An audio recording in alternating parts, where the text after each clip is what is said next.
नमस्कार दोस्तों। आज इकोनॉमिक की क्लास 3 है, जिसमें हम लोग देखेंगे मौद्रिक नीतियाँ। ठीक, मॉनेटरी पॉलिसी ये क्या होती है?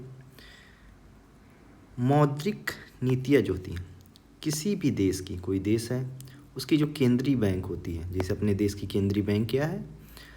Reserve bank. ठीक है, तो उसकी जिम्मेदारी होती है। भारत में मौद्रिक नीति समिति बनाती है। कौन बनाती है? मौद्रिक नीति जो है, नीतियाँ कौन बनाती है? मौद्रिक नीति समिति बनाती है। ठीक है, जिसका नेतृत्व कौन करता है? आरबीआई के गवर्नर करते हैं। मौद्रिक नीतियों के माध्यम से जो है एक देश की अर्थव्यवस्था में मुद्रा के प्रवाह को नियंत्रित किया जा सकता है। जैसे आरबीआई है, वो समय समय पर देखती रहती है कि देश में इन्फ्लेशन कितना है, कम हो रहा है या ज़्यादा हो रहा है, और मुद्रा की प्रचलन की मात्रा कितनी है। ठीक है, उसी हिसाब से मौद्रिक नीतियाँ कार्य करती हैं। यदि अर्थव्यवस्था में मुद्रा का प्रवाह, तरलता मतलब लिक्विडिटी ज़्यादा हो, मतलब पैसा ज़्यादा हो, मार्केट में लोगों के पास पैसा ज़्यादा हो, तब इससे मुद्रास्फीति उत्पन्न होगी। ठीक है, अतः ऐसे में मौद्रिक नीतियों के माध्यम से मुद्रा के प्रवाह को कम करने का प्रयास किया जाएगा। ठीक है, मौद्रिक नीति किया मुद्रा का प्रवाह कम कर दिया जाए। ठीक है, आपके पास पैसा ज़्यादा होगा तो आप ज़्यादा खरीदारी करेंगे, खरीदारी करेंगे तो डिमांड बढ़ेगी, डिमांड बढ़ेगी तो महंगाई बढ़ेगी। ठीक है, इसके विपरीत यदि अर्थव्यवस्था में अगर मुद्रा का प्रवाह कम हो तब क्या होगा? इससे मांग एवं आर्थिक समृद्धि प्रभावित होगी। अगर मुद्रा का प्रवाह कम है, लोगों के पास पैसा कम है, तो वो डिमांड कम करेगा, सामान या सेवाएं कम करेगा, और इससे क्या होगा? देश की अर्थव्यवस्था प्रभावित होगी और आर्थिक समृद्धि भी प्रभावित होगी। प्रोडक्शन कम होगा क्योंकि सप्लाई कम हो जाएगी। अतः ऐसे में मौद्रिक नीतियों के माध्यम से जो है मुद्रा के प्रवाह को बढ़ाने का प्रयास किया जाएगा। ठीक है, फिर यह मौद्रिक नीति के माध्यम से रिजर्व बैंक क्या करेगी? मुद्रा को बढ़ाने का प्रयास करेगी। अन्य शब्दों में कहा जा सकता है कि यदि मौद्रिक नीतियों के माध्यम से एक देश की केंद्रीय बैंक यह तय करती है कि उपभोक्ता जो कंज्यूमर होता है हम लोग जिसे, कितनी धनराशि किस ब्याज पर दर पर पहुंचानी चाहिए। रिजर्व बैंक की मौद्रिक नीति जो समिति होती है वह निर्धारित करती है कि मतलब लोगों के पास कितने ब्याज दर पर लोन दिया जाए, मतलब कितना ब्याज होना चाहिए जिससे लोग कम लोन लें। अगर प्रवाह ज़्यादा है, ठीक है, कम है तो उसको कम किया जाए कि लोग ज़्यादा लोन ले, ज़्यादा डिमांड करें। इस उद्देश्य से भारत में मौद्रिक नीति समिति की बैठक हर 2 महीने में होती है। कितने? मौद्रिक नीति समिति की बैठक हर 2 महीने में होती है। ठीक है, ये इंपॉर्टेंट है। 3 प्रमुख उद्देश्य होते हैं। ओके, 3 प्रमुख उद्देश्य होते हैं। पहला क्या होता है कि मुद्रास्फीति को नियंत्रित करना। ठीक है, इन्फ्लेशन है। आर्थिक समृद्धि का प्रबंधन करता, आर्थिक समृद्धि उसका प्रबंधन करना। और घरेलू मुद्रा के विनिमय दर को अन्य विदेशी मुद्रा जैसे डॉलर, रुपए है, उसको क्या करना कि तुलना में स्थिर बनाए रखना। कहीं ऐसा ना हो कि रुपए का मूल्य ज़्यादा गिर जाए। ठीक है, आगे देखते हैं। निवल मांग एवं सावधि देयता क्या है? निवल मतलब net demand and time liability, NDTL जिसे बोलते हैं। ये क्या है? शॉर्ट फॉर्म में पूछ लिया, NDTL, net demand and time liability. ये क्या है? एक बैंक के पास जो जमा राशि आती है, कोई बैंक है, मान लो पीएनबी है, उसके बाद जो डिपॉजिट आती है उसे बैंक की देयता कहेंगे। क्योंकि देयता क्यों कहें? क्योंकि कस्टमर कभी भी आ सकता है, उसको निकालने के लिए आ सकता है जमा राशि को। कभी भी, मान लो आज जमा किया हो, चाहे तो आज ही निकाल सकता है या कल भी निकाल सकता है। इसी जमा राशि का प्रयोग कर जब एक बैंक ऋण उपलब्ध कराता है, बैंक क्या करती है? जो आप लोग जहाँ पैसा जमा करते हैं उसी को लोन के रूप में बांटती है और उससे एक्स्ट्रा ब्याज लेती है, तब इसे बैंक की परिसंपत्ति कहते हैं। ठीक है, बैंक का ऋण उपलब्ध करा दिया तो ये बैंक का एसेट्स कहलाएगा। ठीक है, क्योंकि इससे बैंक को प्रॉफिट होगा, इंटरेस्ट मिलेगा। जमा राशि को देयता इसलिए कहते हैं क्योंकि वह धन राशि जमा करती की होती है। ठीक है, इसीलिए इसे लायबिलिटी कहते हैं। जिसे बैंक ब्याज के साथ वापस करती है और उसमें भी ब्याज देती है। कोई पैसा आप लोग जमा करते हैं उसका भी ब्याज देती है बैंक। दूसरा, यदि दिए गए ऋण को परिसंपत्ति इसलिए कहते हैं। अब जो जो बैंक लोन देती है उसको परिसंपत्ति एसेट्स क्यों कहते हैं? क्योंकि बैंक इसे ऋण से ब्याज समेत वापस लेती है। ठीक है, क्योंकि बैंक यह मानती है कि हम ब्याज सहित ये पैसा हमें वापस मिल जाएगा, इसलिए ये हमारी एसेट्स हुई एवं ये बैंक की आय का प्रमुख स्रोत है। यही बैंक की आय का प्रमुख स्रोत है। ठीक है, लोन से जो एक्स्ट्रा ब्याज मिलता है, मान लो आपका धनराशि बैंक में जमा है, उसमें आपको 6% ब्याज मिलता है और बैंक अपने ग्राहकों से लोन के रूप में 9%, 12% ऐसे लोन ब्याज लेती है। वही 3-4% प्रॉफिट हुआ। जमा राशि के रूप में बैंक की देयताओं को दो प्रमुख प्रारूप में वर्गीकृत किया जाता है। जो डिपॉजिट होती है उनको दो रूप में। ठीक है, एक क्या हुआ, मांग देता, डिमांड लायबिलिटी, और दूसरा क्या, सावधि देता, टाइम या टर्म लायबिलिटी। डिमांड क्या होता है? डिमांड मतलब जब चाहे वो ले ले।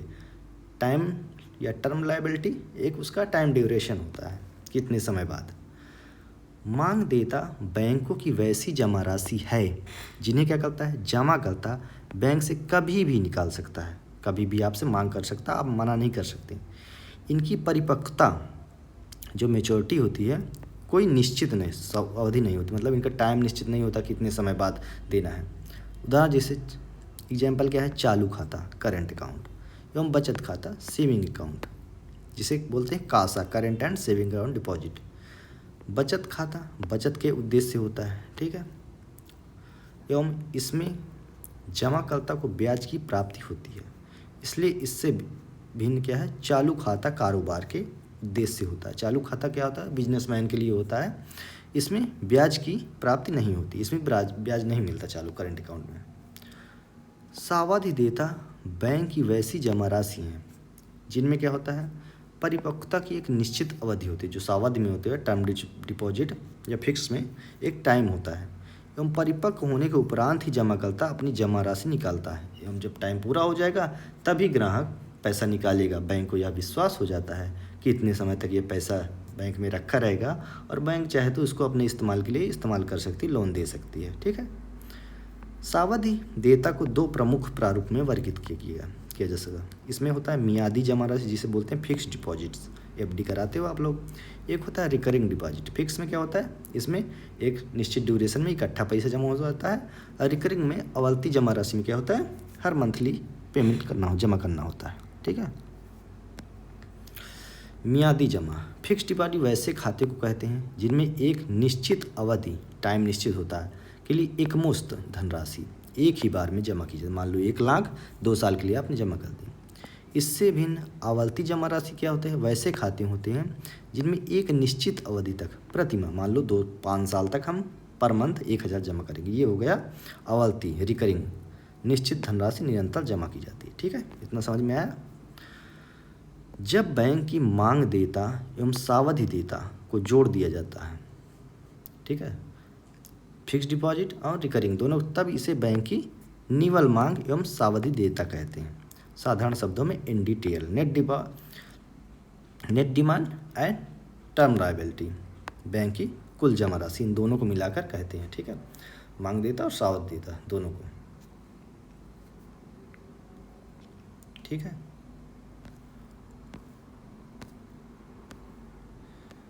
अब देखिए आगे, मौद्रिक नीतियों के उपकरण क्या है।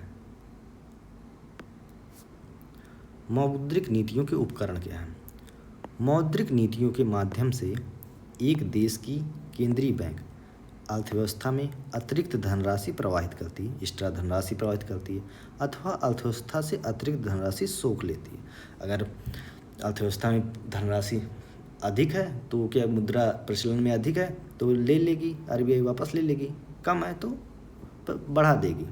ऐसा करने का उद्देश्य क्या होता है कि केंद्रीय बैंक जो है जिन उपकरणों का प्रयोग करती है उन्हें मौद्रिक नीतियों का उपकरण कहते हैं। मतलब जिन जिन उपायों का प्रयोग करती है उन्हें मौद्रिक नीति का उपकरण कहते हैं। उपकरणों को 2 भागों में प्रमुख प्रारूपों में वर्गीकृत किया जाता है। अब इनके उपकरण क्या हैं, एक हो गया पारंपरिक उपकरण और गैर पारंपरिक उपकरण। जब आर्थिक परिस्थितियां सामान्य होती हैं, जो आर्थिक परिस्थितियां इकोनॉमिक सिचुएशंस वो जनरल होती हैं, तब क्या होता है, मौद्रिक नीतियों में पारंपरिक उपकरणों का प्रयोग होता है। मतलब ज़्यादा विकट परिस्थितियां नहीं आई हैं तो पारंपरिक का, जिसे परंतु असामान्य परिस्थितियों में पारंपरिक उपकरण प्रभावहीन हो जाते हैं, अतः ऐसे में गैर पारंपरिक उपकरणों का प्रयोग होता है। ऐसे में क्या होगा, गैर पारंपरिक जो उपकरण होगा उनका प्रयोग होगा। ठीक है,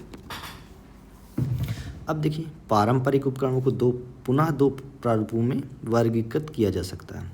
एक होगा मात्रात्मक उपकरण और दूसरा गुणात्मक, क्वांटिटेटिव क्वालिटिव।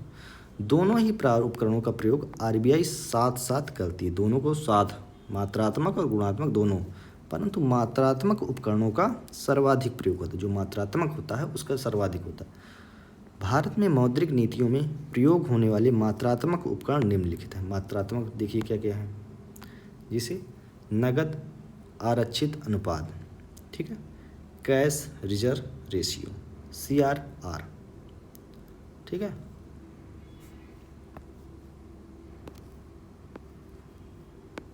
CRR। और दूसरा क्या है, सांविधिक तरलता अनुपात, SLR जिसे बोलते हैं। ठीक है, फिर खुली बाजार क्रय प्रक्रिया, ओपन मार्केट ऑपरेशंस, बैंक दर, रेफो दर, रिवर्स रेफो दर, ये रिजर्व नहीं है, रिवर्स होगा, सीमांत स्थायी सुविधा, अस्थायी जमा अनुपात। ठीक है,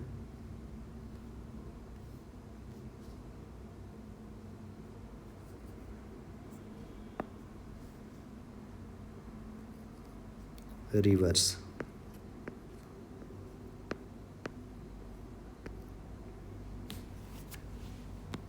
अब देखिए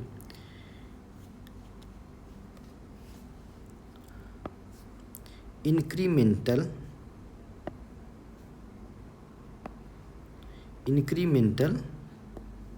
क्या हो रहा है, incremental CRR, cash reserve ratio.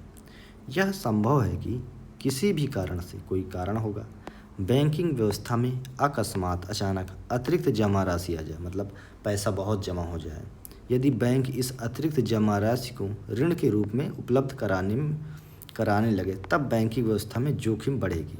ठीक है, मान लो कोई कारण हो गया तो बैंकिंग व्यवस्था में क्या अचानक बहुत जमा राशि, लोग पैसा ज़्यादा जमा करने लगे और इस अतिरिक्त जमा राशि को ऋण के रूप में उपलब्ध कराने लगे, बैंक क्या ऋण के लोन देने लगे, तब बैंकिंग व्यवस्था में जोखिम बढ़ेगी। अतः इस अतिरिक्त धनराशि को सोखने के लिए एक निश्चित समय से निश्चित समय तक जो धनराशि बैंकों में जमा राशि के रूप में आई है, उस पर आरबीआई अस्थायी रूप से CRR को बढ़ाकर लागू कर सकती है। ठीक है, CRR बढ़ाती है।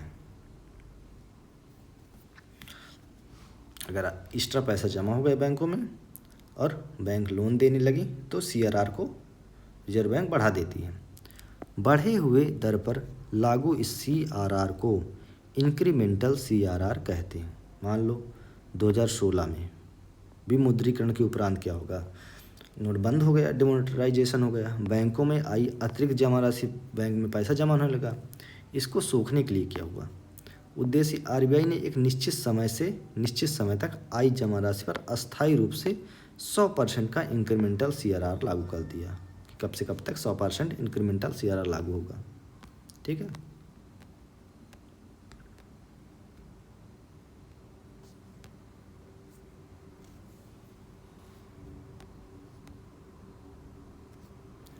अब देखिए कैश रिजर्व रेशियो, CRR क्या है।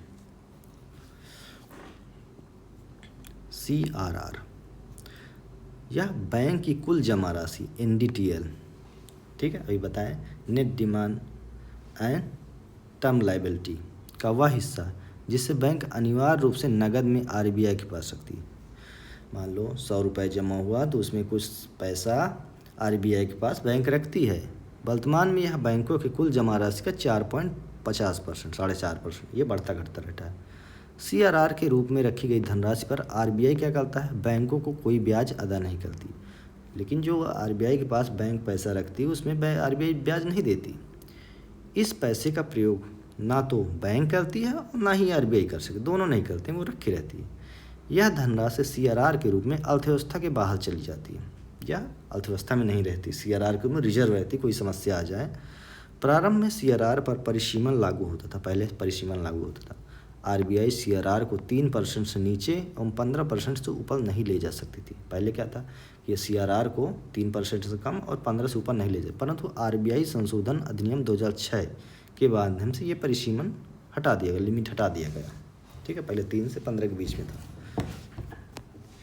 अब क्या कह रहा है आगे, यदि अर्थव्यवस्था में तरलता ज़्यादा हो, लिक्विडिटी ज़्यादा हो, जिससे मुद्रास्फीति होने लगे, तो आरबीआई क्या करता है, सीआरआर को बढ़ाकर अतिरिक्त तरलता को सोख लेती है। आरबीआई अगर सीआरआर बढ़ा देगी तो क्या करेगी, बैंक को ज़्यादा हिस्सा, मान लो 1,000 रुपये बैंक के पास है, अचानक 4,000 और जमा हो गया, बैंक के पास 5,000 हो गया, तो रिजर्व बैंक सीआरआर बढ़ा देगी। पहले मान लो 100 रुपये जमा होता था तो आरबीआई बोलेगी कि आप अब 500 रुपये हमारे पास रखो।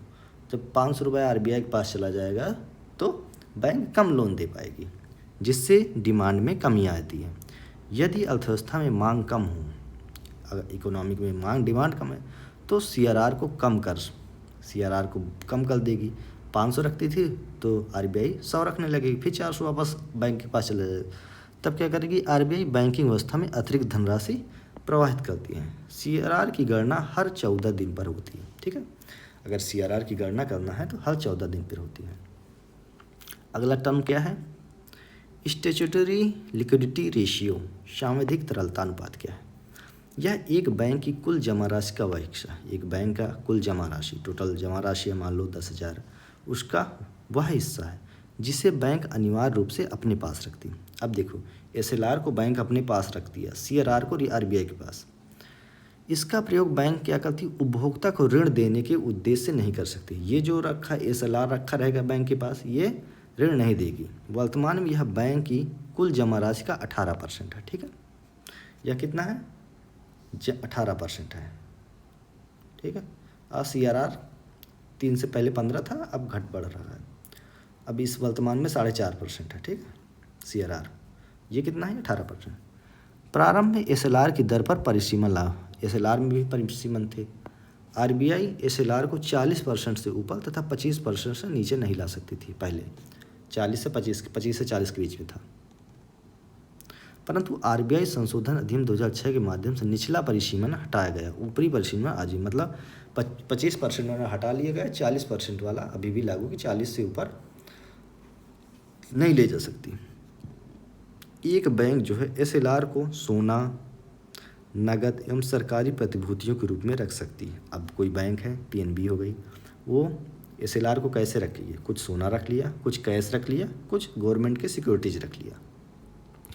क्योंकि नगद में रखा हुआ पैसा जो है कैश होगा, बैंक को किसी भी प्रकार से लाभ नहीं पहुंचा। नगद पैसा होता है वो बैंक को किसी भी प्रकार से लाभ नहीं पहुंचा, वो हो सकता है खराब भी हो सकता है। इसलिए बैंक क्या करती है, एसएलआर का कम हिस्सा ही इस प्रारूप में रखती है। मतलब बैंक कैश बहुत कम लगती है इस एसएलआर के रूप में, वो अधिकतर गवर्नमेंट सिक्योरिटीज और सोना गोल्ड ही रखती है। यदि एसएलआर सोने के रूप में रखा जाए तो इससे भी जोखिम ज़्यादा होता है, सोना में भी जोखिम होगा। अतः एसएलआर के रूप में सबसे अधिक वरीयता सरकारी प्रतिभूतियों को दी जाती है। तो एसएलआर में सबसे ज़्यादा क्या, गवर्नमेंट सिक्योरिटीज होती है, उन्हीं को ज़्यादा रखा जाता है। एसएलआर की गणना भी 14 दिनों पर इसकी भी होती है। ठीक है, यद्यपि एसएलआर जो है मौद्रिक नीतियों का एक उपकरण है, यह अर्थव्यवस्था में मुद्रा के प्रवाह को नियंत्रित करने के लिए एक प्रभावी उपकरण नहीं है। ठीक है, अर्थव्यवस्था में जो मुद्रा का प्रवाह है उसको नियंत्रित करने के लिए एक प्रभावी नहीं है। इसके द्वारा सोना में निवेशित धनराशि एवं प्रतिभूतियों में निवेशित धनराशि अंततः अर्थव्यवस्था में चली जाती है। जो सोना में निवेश किया गया और सिक्योरिटीज में, गवर्नमेंट सिक्योरिटीज में, वो अर्थव्यवस्था में चली गई। ठीक है, क्योंकि सोना खरीदेगी तो पैसा तो देगी है आरबीआई, वो अपने पास सोना रख लिया, और गवर्नमेंट सिक्योरिटीज खरीदे तो गवर्नमेंट को पैसा देगी। परंतु एक उपकरण के रूप में एसएलआर ऋण की दिशा को तय करती है। यदि एसएलआर की दर ज़्यादा हो, अगर एसएलआर की दर ज़्यादा है तो ज़्यादा से ज़्यादा धनराशि सरकार की हो जाएगी। ठीक है, एसएलआर ज़्यादा है तो क्या होगा, पैसा गवर्नमेंट के पास चला जाएगा। परंतु अगर एसएलआर की दर कम हो तो ज़्यादा से ज़्यादा धनराशि उपभोक्ता को ऋण के रूप में अगर एसएलआर कम है तो बैंक क्या करेगी, ऋण ज़्यादा देगी। ठीक है। सीआरआर एसएलआर न सिर्फ मौद्रिक नीति का उपकरण है बल्कि यह भारत में बैंकिंग व्यवस्था को सुरक्षित बनाते हैं। अतः इन्हें आरक्षित अनुपात रिजर्व रेशियो भी कहते हैं। इन्हीं को रिजर्व रेशियो दोनों को मिला के कहते हैं। ठीक है। अब देखिए आगे सरकारी प्रतिभूतियाँ क्या हो गई। सरकारी प्रतिभूतियाँ क्या होती हैं? सरकार के लिए ऋण प्राप्त करने के उपकरण हैं। सरकारी गवर्नमेंट सिक्योरिटी हो जी, डिबेंचर हो गए, ठीक है, बॉन्ड हो गए, इनसे क्या होता है, गवर्नमेंट क्या करती है, इनको जमा करके आरबीआई से पैसा प्राप्त कर लेती। पहले यह कागज़ के रूप में जारी होते थे परंतु अब क्या इलेक्ट्रॉनिक रूप में जारी होते हैं। इन पर एक मूल्य मुद्रित होता है, इनमें प्रिंटेड होता है मूल्य। इन प्रतिभूतियों को जारी कर सरकार क्या करती है, आरबीआई को देती है। आरबीआई क्या करती है, बैंकों अथवा अन्य निवेशकों को बेच देती है। आरबीआई भी इनको बेच देती है, बैंकों या अन्य निवेशकों को। प्रतिभूतियों को बेचकर जो धनराशि प्राप्त होती है उसे सरकार को ऋण के रूप में दिया जाता है। ठीक है। प्रतिभूतियों को बेचकर जो धनराशि प्राप्त हो उसे सरकार को ऋण के रूप में दिया जाता है। बैंक क्या करती है, इनको बेचकर, आरबीआई बेचकर सरकार को ऋण देती है। सरकार इस धनराशि से अपने खर्चों को पूरा करती है और इस पर ब्याज अदा करती है। सरकार ब्याज भी देती है जो बैंकों अथवा निवेशकों तक पहुंचती है। सरकारी प्रतिभूतियों की परिपक्वता की अवधि तय होती है। यदि परिपक्वता की अवधि 1 वर्ष तक की हो तब इसे बिल कहेंगे। अब देखिए, यदि सरकारी जो प्रतिभूतियाँ उनकी अवधि 1 वर्ष हो तब इसे बिल कहा जाएगा। ये पॉइंट याद करना। ठीक है।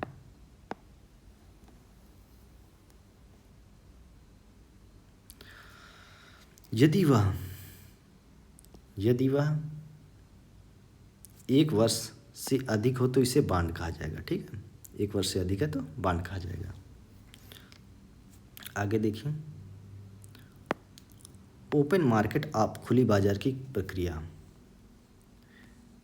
यह प्रक्रिया आरबीआई द्वारा सरकारी प्रतिभूतियों को बेचे जाने एवं खरीदे जाने की व्यवस्था को संबोधित करती है। ठीक है।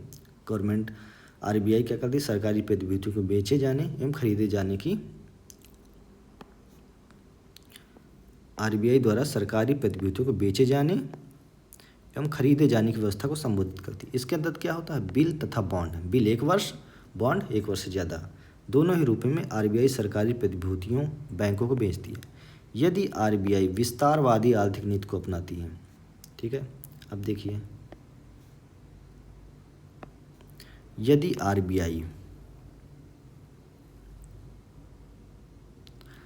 आरबीआई जो है विस्तारवादी आर्थिक नीति को अपनाती है तो यह ज़्यादा प्रतिभूतियाँ खरीदेगी। ठीक है।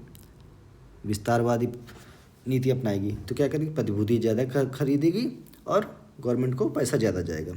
तथा बैंकिंग व्यवस्था से मुद्रा के प्रवाह को बढ़ाएगी। बैंकिंग व्यवस्था से मुद्रा के प्रवाह को बढ़ाएगी। यदि आरबीआई संकुचन की आर्थिक नीति अपनाती है, आरबीआई संकुचन की आर्थिक नीति अपनाती है तब क्या होगा, तो ज़्यादा प्रतिभूतियाँ बैंकों को बेचेगी। ठीक है। और बैंकिंग व्यवस्था से अतिरिक्त तरलता सोख लेगी। ठीक है।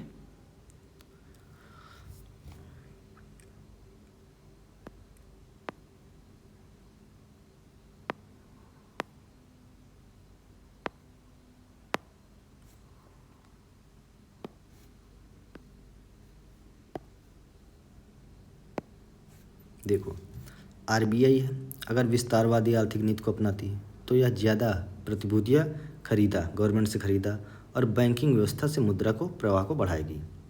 ठीक है। मतलब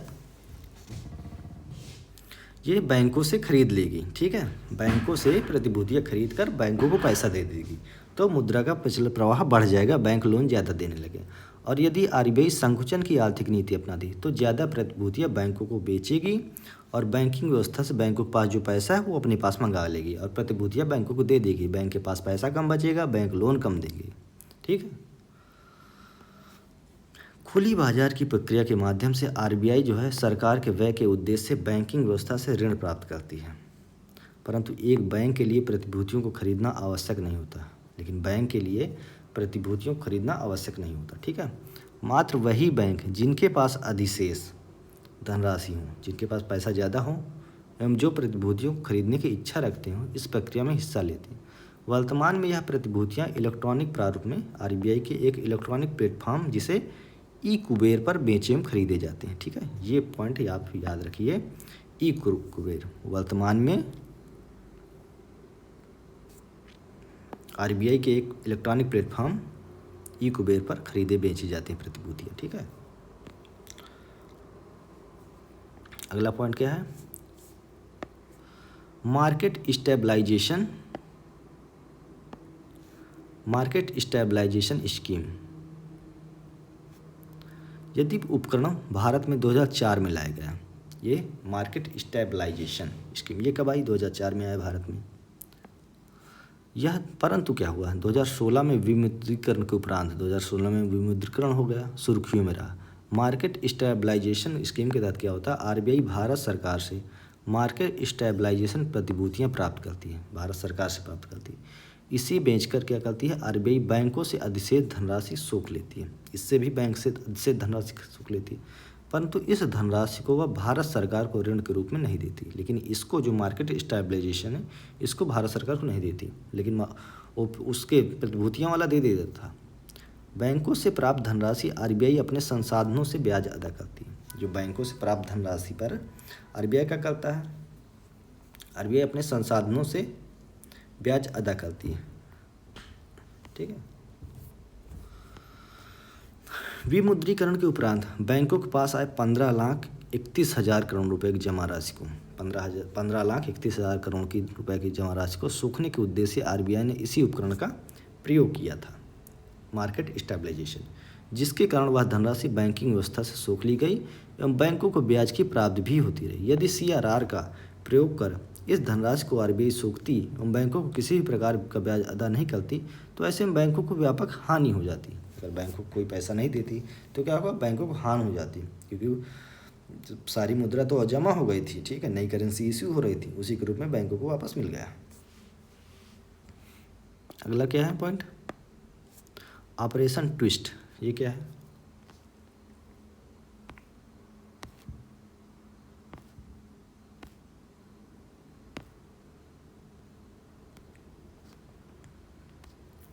ऑपरेशन ट्विस्ट यह अमेरिकी की केंद्रीय बैंक फेडरल रिजर्व द्वारा प्रयोग किया जाने वाला एक मौद्रिक उपकरण रहा है। अमेरिका की केंद्रीय बैंक फेडरल रिजर्व द्वारा प्रयोग किए जाने वाले एक मौद्रिक उपकरण रहा। वर्ष 2019 में इसी उपकरण का प्रयोग जो है आरबीआई ने भारत में किया, जिसके कारण क्या हुआ? प्रक्रिया सुर्खियों में बनी रही। जब आर्थिक परिस्थितियां प्रतिकूल हो जाएं, तब ऐसे में बैंकिंग व्यवस्था में तरलता कम होने के कारण ब्याज दर में बढ़ोतरी हो जाती, ब्याज बढ़ जाता। अतः प्रतिभूतियां बेचकर आरबीआई भी सरकार के लिए ज़्यादा ब्याज दर पर ऋण प्राप्त करती है। मतलब आरबीआई भी क्या कर सरकार के लिए ज़्यादा ब्याज, इंटरेस्ट ज़्यादा लगेगा। इससे न सिर्फ सरकार के ऊपर उच्च ब्याज का दर का भार बढ़ता है, सरकार का ब्याज बढ़ जाएगा, बल्कि यह अन्य उपभोक्ताओं के लिए भी ब्याज का आधार बन जाता है एवं उन्हें भी ऋण महंगी दर पर प्राप्त होता है। ठीक है, भविष्य में जब आर्थिक परिस्थितियां अनुकूल हो जाएं तो क्या होता है? अर्थव्यवस्था मुद्रा का प्रवाह बढ़ जाए, तब केंद्रीय बैंक ऑपरेशन ट्विस्ट के माध्यम से समस्या को दूर करती है। इसके तहत केंद्रीय बैंक उन प्रतिभूतियों को बैंकों से वापस खरीदती है जिन पर उन्हें उच्च दर पर ब्याज दिया जा रहा था। मतलब वो प्रतिभूतियाँ जिनसे आरबीआई को महंगे ब्याज पर मिला था पैसा, उनको पुनः खरीद लेती है। ठीक है, अपना लोन चुका देती है, पुनः नई प्रतिभूतियां बेचकर कम ब्याज दर पर ऋण प्राप्त कर और फिर नए सिरे से ब्याज पर ऋण लेती है। इससे न सिर्फ सरकार पर ब्याज का भार कम होता है, बल्कि अन्य उपभोक्ताओं पर भी ब्याज का भार कम होता है, उपभोक्ता भर भी कम होगा। अगला पॉइंट देखिए, जीसैप। ये क्या है? Government securities acquisition programme. Government securities acquisition programme वित्तीय वर्ष 21-22 में आरबीआई ने गवर्नमेंट सिक्योरिटी एक्विजिशन प्रोग्राम की घोषणा की। इसका पूरा नाम सरकारी प्रतिभूति अधिग्रहण कार्यक्रम गवर्नमेंट सिक्योरिटीज एक्विजिशन प्रोग्राम है। आरबीआई ने इसके जरिए क्या वित्तीय वर्ष 21-22 की प्रथम तिमाही 1 लाख करोड़ की सरकारी प्रतिभूतियां खरीदने की घोषणा की थी। 1 लाख करोड़ की। यह कार्यक्रम एक तरह से ओपन मार्केट ऑपरेशन ही, परंतु स्वैप के अंतर्गत केंद्रीय बैंक पहले वायदा कर देती है कि वह बाजार से कितने मूल्य के बॉन्ड कब खरीदेगी। इसमें क्या पहले से वादा कर दिया जाता है कि हम 2 साल बाद ये बॉन्ड खरीदेंगे, ठीक है। हालांकि अक्टूबर 2021 में क्या हुआ, मौद्रिक नीति समिति की बैठक में आरबीआई गवर्नर ने जी स्वैप को बंद करने की घोषणा की। फिर क्या हुआ, अक्टूबर 2021 में इसको बंद करने की घोषणा की, ठीक है। अब बैंक रेट देखिए। बैंक रेट प्रारंभ में बैंक रेट की परिभाषा, इसकी उपयोगिता भिन्न थी पहले। वर्तमान में क्या है, बैंक दर की परिभाषा एवं उसकी उपयोगिता पूर्णतः परिवर्तित हो चुकी है। प्रारंभ में क्या था, बैंक दर वह दर हुआ करती थी जिस पर बैंक जो है आरबीआई से लंबी अवधि का ऋण प्राप्त करती थी। अगर बैंकों को, पीएनबी को आरबीआई से लोन लेना है तो लंबी अवधि का ऋण प्राप्त करती थी बैंक दर से। यदि आरबीआई बैंक दर में बढ़ोतरी कर देती थी, आरबीआई बैंक रेट में बढ़ो, तब बैंकों के लिए लंबी अवधि के लिए ऋण प्राप्त करना भी महंगा हो जाता था, जिससे तरलता एवं मांग नीचे आ जाती। बैंकों के पास पैसा कम, लिक्विडिटी कम हो जाती थी, डिमांड कम हो जाती है। ऐसा कर आरबीआई मुद्रास्फीति को नियंत्रित करती। यदि बैंक रेट में कटौती कर दी जाती थी तो बैंकों के लिए आरबीआई से ऋण प्राप्त करना आसान हो। अगर बैंक रेट कम कर दिया आरबीआई ने तो बैंक क्या बहुत ज़्यादा लोन पैसा लेती थी आरबीआई से और फिर लोन देती थी आम ग्राहकों को, और आम ग्राहक पैसा लेकर खर्चा करते थे, डिमांड बढ़ती थी। आम उपभोक्ता को ऋण देने की प्रक्रिया में बैंक ब्याज दर में कटौती भी करते थे। इससे उपभोग बढ़ता था, उत्पादन बढ़ता था एवं आर्थिक समृद्धि सुनिश्चित होती थी, ठीक है।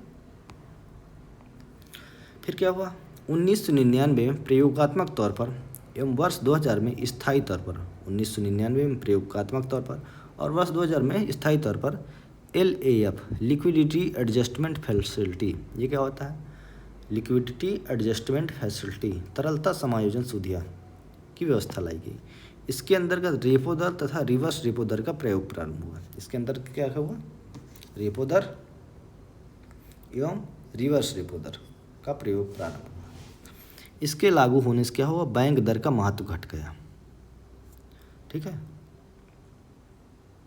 अब रेपो दर, रिवर्स रेपो दर प्रारंभ हो गया, इससे बैंक दर का महत्व घट गया, अतः आरबीआई ने इसकी उपयोगिता को परिवर्तित कर दिया। वर्तमान में आरबीआई बैंकों को बैंक दर पर ऋण प्रदान नहीं करती। वर्तमान में बैंक दर का रोल नहीं है।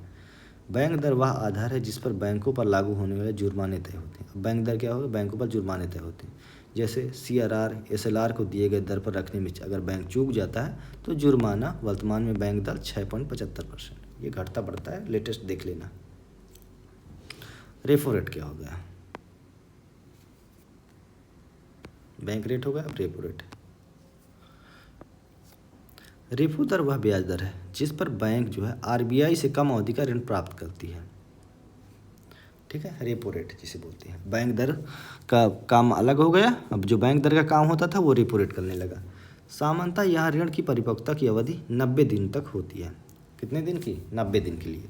वर्तमान में रेपो दर 6.5%। यदि रेपो दर में बढ़ोतरी हो जाए, रेपो दर अगर बढ़ा दिया जाए, तब बैंकों के लिए कम अवधि का ऋण प्राप्त करना महंगा हो जाएगा। कम अवधि के लिए, इधर क्या था, लंबी अवधि का था, बैंक रेट में लंबी अवधि का था उस समय, ठीक है। ये देखो, लंबी अवधि का ऋण प्राप्त करना।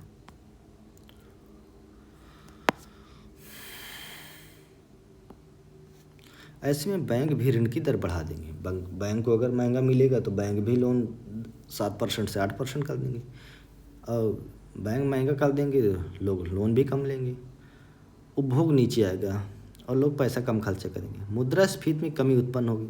इससे भिन्न यदि रेपो दर में कटौती कर जाए, यदि डिस्काउंट कर दिया जाए, तब क्या होगा, बैंकों के लिए आरबीआई से कम अवधि का ऋण प्राप्त करना, बैंक सस्ते में ऋण लेगी और खूब लोन बांटेगी, जिससे आम उपभोक्ताओं को सस्ते ऋण देंगे। इससे मांग व आर्थिक समृद्धि में बढ़ोतरी होगी। रेपो की इस पूरी व्यवस्था को 2 हिस्सों में वर्गीकृत किया गया, ओवरनाइट रेपो। अब देखो, रेपो रेट है, इसको 2 हिस्सों में, एक ओवरनाइट रेपो, इसके अंतर्गत क्या है, मात्र 24 घंटे के लिए ऋण की प्राप्ति होती है। इसके अंतर्गत एक बैंक अपनी कुल जमा राशि के 0.25% तक के बराबर ऋण प्राप्त कर सकती है। कोई बैंक है जो कुल डिपॉजिट है उसका 0.25% तक के बराबर लोन प्राप्त कर सकती है 24 घंटे के लिए, ठीक है। मतलब 1/4। टर्म रेपो क्या हो गया, इसके अंतर्गत ऋण की परिपक्वता की अवधि 7, 14, 81 इत्यादि, 7, 14, 81 के दिन को, परंतु 90 दिनों से ज़्यादा की नहीं हो सकती। इसके तहत बैंक अपनी कुल जमा राशि का 0.75% के बराबर ऋण, उसमें 0.25%, इसको 0.75%, ठीक है। यहाँ रेपो शब्द का अर्थ है रीपरचेज ऑपरेशन या ऑप्शन है, ठीक है। रीपरचेज ऑप्शन, ऑपरेशन या ऑप्शन। इस पूरी व्यवस्था के अंतर्गत ऋण लेने की प्रक्रिया में एक बैंक को आरबीआई के पास प्रतिभूतियां गिरवी रखनी होती हैं। गिरवी रखी गई प्रतिभूतियों कुल मूल्य, प्रतिभूतियों का मूल्य जो है लिए गए ऋण का 105% होना चाहिए, ठीक है। जो गिरवी रखी गई प्रतिभूतियों का मूल्य जो है लिए गए ऋण का 105% होना चाहिए, ठीक है। 105% उसका मूल्य होना चाहिए।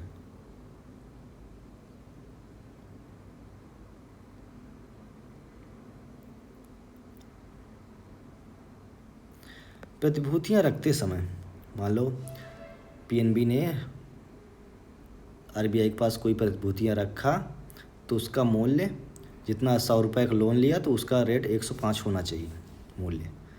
बैंक आरबीआई से वादा करती है एक निश्चित ब्याज के साथ एक निश्चित तारीख को गिरवी रखी गई प्रतिभूतियों को वह वापस खरीद लेगा। बैंक यह भी वादा करती है हम जो प्रतिभूति रख रहे हैं उसको एक निश्चित समय पर निश्चित ब्याज पर हम वापस ले लेंगे। यही कारण कि रेपो दर शब्द का प्रयोग होता है, ठीक है। अगला क्या है, reverse repo rate. Reverse repo दर क्या होता है, वह ब्याज दर है जिस पर आरबीआई क्या करती है, बैंकों से कम अवधि का ऋण प्राप्त करती है। अभी तक बैंक प्राप्त करती थी, अब आरबीआई बैंक से लेगी। वर्तमान आरबीआई के पास भी पैसा कमी होगी क्योंकि गवर्नमेंट को देना है। वर्तमान में रिवर्स रेपो रेट 3.35%। ये डेटा बदला होगा, इसको देख लीजिएगा। यदि रिवर्स रेपो रेट में बढ़ोतरी की जाए तब ऐसे में बैंकों के लिए आरबीआई को ऋण देना आकर्षक हो जाएगा, ठीक है। अब देखिए, अब रिवर्स रेपो रेट अगर बढ़ा दिया गया तो आरबीआई को महंगे पर ऋण मिलेगा। आरबीआई अतः जो धनराशि ऋण के रूप में उपभोक्ता की ओर पहुंचनी थी वो आरबीआई की ओर प्रवाहित होने लगेगी। यदि रिवर्स रेपो रेट में कटौती हो जाए, मतलब कम कर दिया, तब ऐसे में क्या होगा, बैंक जो है आरबीआई को ऋण देने की जगह ऐसे में क्या करेगी, आरबीआई क्या कर देगी, आरबीआई को ऋण देने की जगह आम उपभोक्ताओं को ऋण देना चाहेगी। अगर रिवर्स रेपो रेट कम हो जाए तब क्या करेगी, बैंक ग्राहकों को देगी अपने, और अगर ज़्यादा हो जाए, ठीक है, तो बैंक क्या करेगी, फिर आरबीआई को देने लगेगी। मान लो ग्राहक का 8% में दे रही है, आरबीआई बोल रहा हमें 10% में दे दो, तब बैंक को ज़्यादा फायदा हो रहा है, तो कस्टमर को नहीं मिलेगा लोन, ठीक है, कम मिलेगा।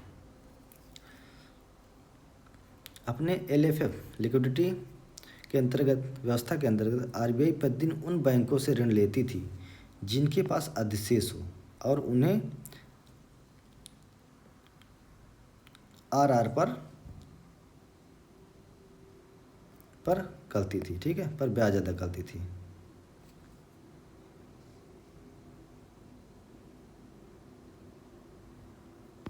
रिवर्स रेपो रेट पर, रिवर्स रेपो रेट पर ब्याज अदा करती थी। वही धनराशि आरबीआई अन्य बैंकों को भी दे देती थी जिन्हें धन की आवश्यकता हो। इन बैंकों से आरबीआई रेपो दर पर ब्याज प्राप्त करती थी, क्योंकि रेपो दर हमेशा ही रिवर्स रेपो रेट से ज़्यादा होता है। ये पॉइंट आप लोग याद करिए।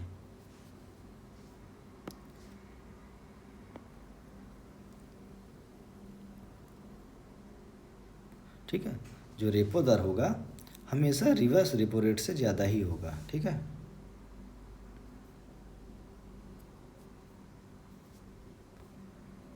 ठीक है, अब देखिए क्यों।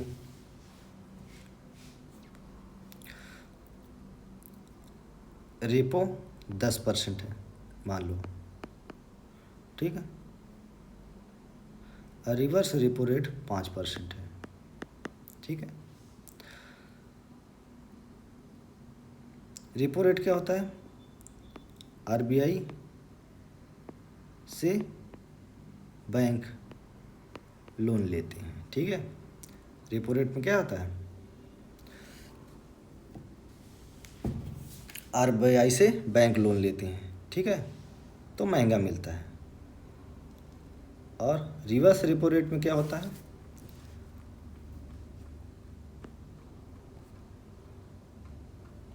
आरबीआई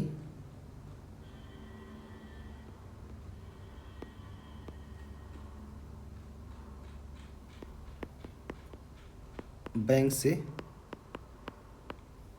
लोन लेता है। ठीक है, तो आरबीआई सस्ते में लेगा लेकिन देगा महंगे में। ठीक है,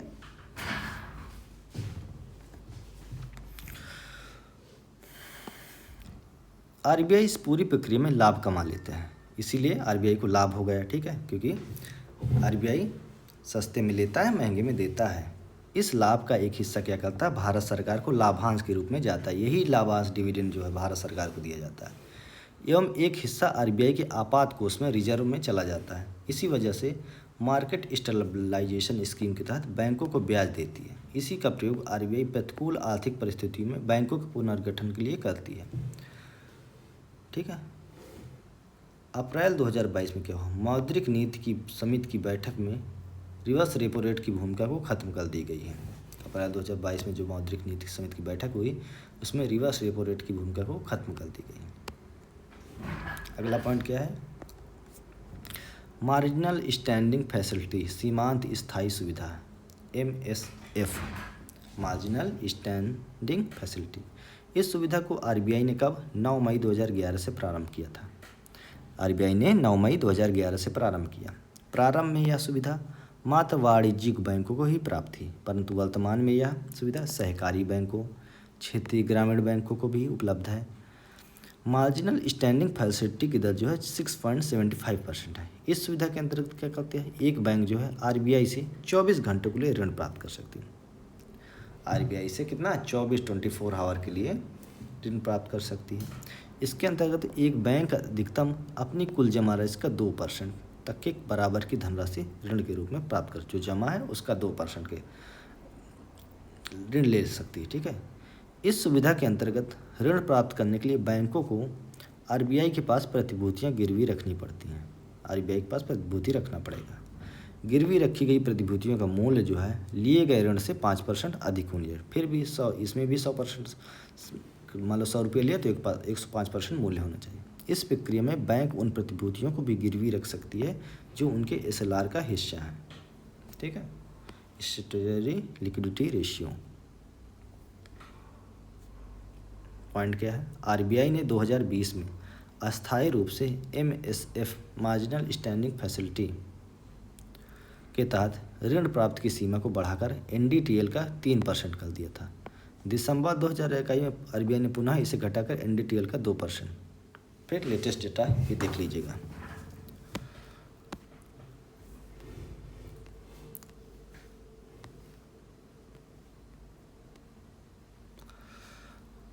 अगला पॉइंट क्या है, स्टैंडिंग डिपॉजिट फैसिलिटी क्या है, स्थायी जमा सुविधा, स्टैंडिंग डिपॉजिट फैसिलिटी।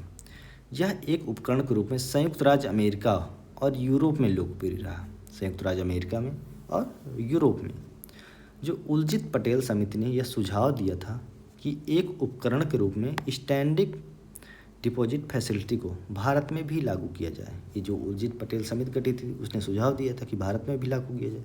इसके रूप में आरबीआई को अर्थव्यवस्था में क्या करना था, तरलता के प्रबंधन के लिए एक और साधन दिया गया, लिक्विडिटी के लिए एक साधन दिया गया। यह प्रक्रिया LF का ही हिस्सा है, परंतु इसमें लोच ज़्यादा है, अतः यह ज़्यादा प्रभावशील हो सकती है। फिर क्या हुआ, वर्ष 2018 में आरबीआई अधिनियम 1934 की धारा 17 में संशोधन किया गया। 2018 में आरबीआई की धारा 1934 धारा 17 में, जिसके जरिए क्या, आरबीआई को इसे एक उपकरण के रूप में प्रयोग करने का अधिकार प्रदान किया गया। इसके अंतर्गत केंद्रीय बैंक को ऋण लेने के लिए सरकारी प्रतिभूतियां गिरवी नहीं रखनी होती। अब क्या होगा, देखिए इसमें संशोधन के द्वारा अगर केंद्रीय बैंक है उसको ऋण लेना है तो सरकारी प्रतिभूतियां गिरवी नहीं रखना पड़ेगा। वर्तमान में SDF की दर 6.25% है। SDF स्टैंडिंग डिपॉजिट फैसिलिटी, स्थायी जमानत, इसकी 6.25%। अप्रैल 2022 में मौद्रिक नीति समिति ने रिवर्स रेपो रेट को प्रतिस्थापित कर SDF का प्रयोग प्रारंभ, रिवर्स रेपो रेट को प्रतिस्थापित कर दिया गया है, SDF का है। स्टैंडिंग डिपॉजिट फैसिलिटी, ठीक है। Liquidity adjustment facility LAF corridor में स्टैंडिंग डिपॉजिट फैसिलिटी स्थायी जमा सुविधा को निचली सतह फ्लोर के रूप में जोड़ा गया। इसकी शुरुआत के रूप में साथ रिवर्स रेपो दर LF कॉरिडोर की निचली सतह फ्लोर नहीं रहेगी। हालांकि जो रिवर्स रेपो दर एक मौद्रिक नीति साधन के रूप में RBI के टूल किट में अभी भी बनी हुई, अभी भी प्रयोग कर सकता है। इसका उपयोग समय समय पर विशिष्ट उद्देश्यों के लिए RBI के विवेक के अनुसार हो सकता है, ठीक है। तो आज की क्लास यही समाप्त होती है। क्लास कैसी लगी कमेंट करें, कोई समस्या हो तो कमेंट करें, कोई सुझाव चाहिए तो कमेंट करें। चैनल को सब्सक्राइब करें और लाइक करें। धन्यवाद।